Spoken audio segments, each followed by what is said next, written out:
leng pa pina dinga pathin dei hen sa chu na hi lo ham mun ong lo hi ta mo I pakai dia o Bethlehem na sunga mon mon ong lo hi ta I pakai dia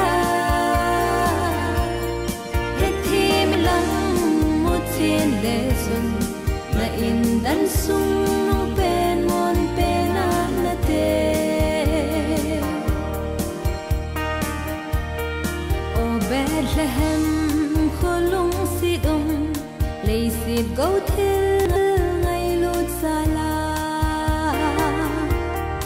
na pam pai zeng hitam I pakai su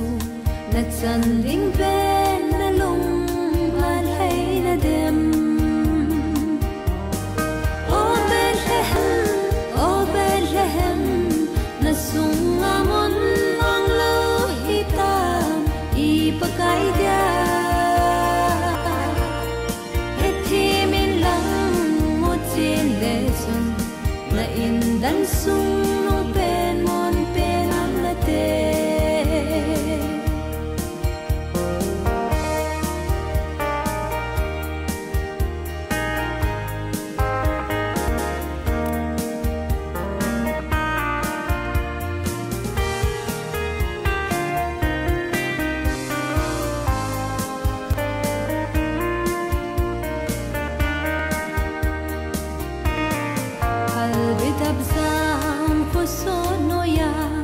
na ling vai nghe ye o lal Giêsu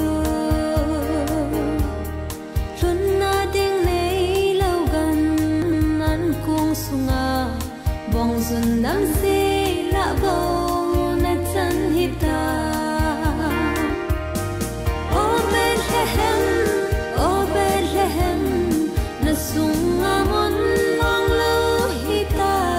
I pakai dia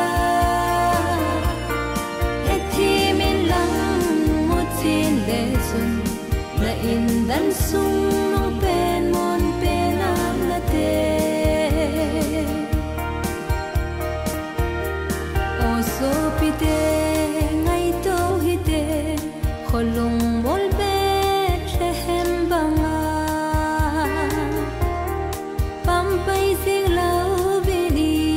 handam usu ilung gil sung u the sel peu hi te